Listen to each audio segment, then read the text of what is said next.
Hi, I'm Troy Shaheen, and I'm here at the Zero Carbon Future Pavilion by Clean Air Task Force. And I'm here with three nuclear engineers today. Could we go down the line and just hear from you all a little bit about yourselves, your name, where you're from, and what you're working on? My name is Shirly Rodriguez. I'm from Peru, but I live in Wilmington, North Carolina, in the US. And I'm currently working on Generation 4 reactors, more specifically, metal reactors. Great. I'm Dinara Ermakova. I'm originally from Kazakhstan, and currently I live in Berkeley, California, where I do my PhD at UC Berkeley, working more on life cycle assessment with a focus on mining waste generation and environmental justice. And I also do consulting for Anthropocene Institute. Great. Hi, I'm Dr. Charlyne Smith. I'm a senior nuclear energy analyst at the Breakthrough Institute, where my work currently focuses on working with the NRC regulation on licensing for the advanced reactors. And where are you from? I'm originally from St. Catherine, Jamaica.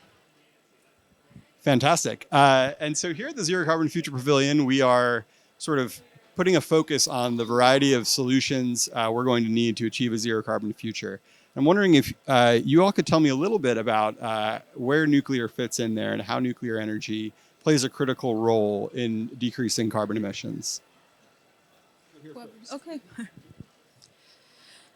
It has been said by many scientists, many papers, that nuclear is the most reliable source of energy and not just probably the cleanest one out of all of them, but also the process that we get to produce nuclear compared to other renewable energies emits less CO2 than others. So it's just a conjunction of factors that I think make nuclear the cleanest of all of them. And can you talk a little bit about the value of clean firm power and the ways that having that 24/7 resource is important, particularly as it's incorporated into an approach with a broad suite of technologies. Okay, I'm going to take this question. First of all, having reliable power is important when we want to remove the carbon from the economy. And at the same time, it's more important for countries which are in the stage of development because they don't have any other options at this point. And switching to something that's not providing 24 hours of electricity is dangerous because we cannot power medical facility or school at the whim of like weather. And in this case, it's usually better to have something reliable to keep up with developing economy.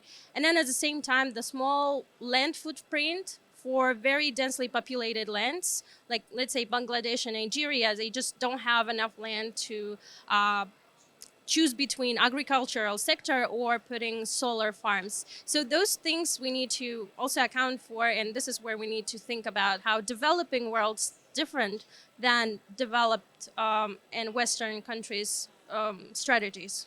I can also add to that. The demand for energy, I mean, as we know, is increasing and will continue to increase. And from what we know, nuclear energy is one of the most reliable, consistent solutions to address that energy demand. And so, for countries, like you said, developing countries, for Jamaica particularly, the need for that 24-hour energy is going to be extremely important, not only for climate change, as we can see from the increasing frequency of extreme weather events and how we can lose power for 9 months up to a year for in developing countries. It's important that we have a steady, consistent, reliable source of energy that can not only address the energy reliability issue, not only during extreme weather events and the aftermath that comes, but also for day-to-day usage. And so I think it's important, especially in countries, for example, in the Caribbean that do not utilize nuclear energy. It's a unique opportunity for those countries to start considering that transition to more cleaner sources of energy. I mean, we do use renewables, but it's not the majority source of energy that is used in the Caribbean. And so I think that is a unique opportunity for the Caribbean to take advantage of. I want to, you mentioned advanced nuclear and some of the innovations going on there, and I would love to just hear a little bit in terms of where we stand with that and what some exciting developments are, and how those are helping to address some of the hurdles that have gotten in the way in the past. To start. There are designs that are considered generation 4 reactors that were developed or were designed 50 years ago. But I was talking to them earlier. It doesn't mean anything if we keep designing new technology if regulations are not hand to hand with that. Plus, nuclear has many benefits, not just energy. I mean, we are here because of climate change, but considering nuclear overall, we have agricultural benefits, we have medicine benefits, we have aerospace benefits. So the fact that we need to implement and foster that communication to the people, it's amazing. And there are over 72 SMRs waiting to be deployed, but we cannot deploy them if we don't have the regulations that support that. So Those are small modular reactors. small modular reactors, SMR, all over the world. I just came from Argentina. They are building the Carem. So it's taken a while, but again, we cannot move forward without the help of governments, investors, and all relies into communication and how we approach that. And speaking of communication in developing world, actually there are so many avenues for commercial solutions that are useful for developing countries. For example, hydrogen production and maybe some other, let's say, decarbonizing the steel production, the cement production. Those are very carbon intensive fields. And usually where do we do mining as well is developing world. So how can we decarbonize a mining field? And this is where the developing world can benefit by, okay, hosting, we have the mining fields, we need to decarbonize it. We have the cement production fields and plants. How can we decarbonize it? And then if we put solar, wind together, like how can we balance the load on the transmission lines? For example, at some point, nuclear power plant can produce electricity. When we have too much electricity coming from solar and wind, we can produce hydrogen. We can provide very high quality heat for cement, and also district heating. This is something US is missing itself, but I think it's the most efficient way to provide the heating is like provide district heating. And there are so many things we could do with one particular source of energy combined with other renewables, and just like thinking creatively how we can deliver the message to developing world about the benefits. I'll just add to Shirley's point. I think one of the main barriers that are inhibiting, fast deployment of nuclear energy technologies is that disconnect between the public and the private sector. I think those two sectors need to communicate more effectively so that we can get on track to our net zero goals.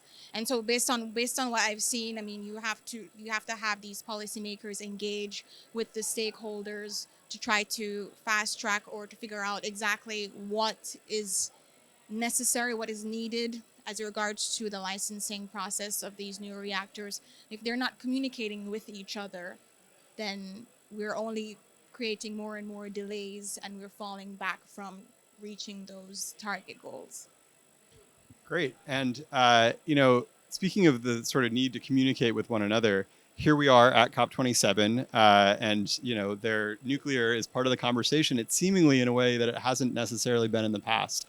Why do you think there is this, why is the momentum around nuclear energy as a climate solution growing?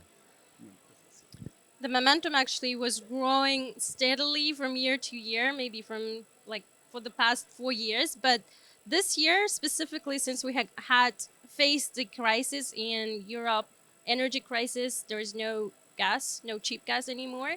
This is where many countries started looking at to into their policy about nuclear, like Germany, Sweden, like even Japan with all their post-Fukushima trauma, they started rethinking their own nuclear energy strategy because, yes, they started shutting down power plants, but eventually they turned out into coal powered country.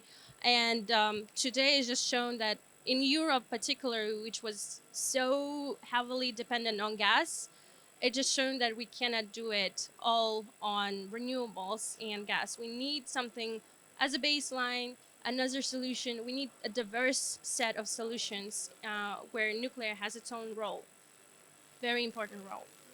And I think people are slowly starting to realize we don't have much other options. We know based on the facts, the capacity factor of what nuclear can bring to the table, it's almost undebatable at this point. Particularly because we are running out of time, and so people are starting to get on the train to figure out, okay, well, I wasn't in favor of nuclear before, but at the state that we are in right now, all, if we consider only a specific category of clean energy technology, it will not be enough in order to meet the net zero goals that we set. You want to add something? Yes.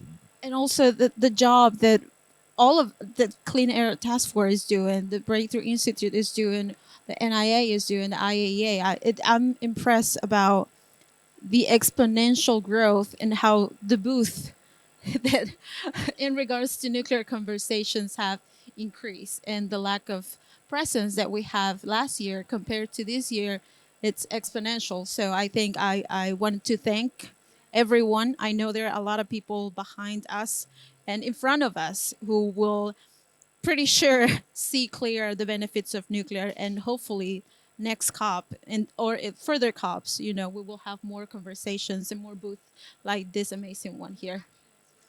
More exactly, because nothing conversations are not enough. We need actions. So we hope that all the leaders, the country leaders, can see that and can support clean energy and the development of clean energy like nuclear. Fantastic. I think that's as good a note to end on as any. Thank you all for joining us. And yeah, stay here for more news on solutions to advance a zero carbon future. Thanks very much. Thank you so much. Thank you.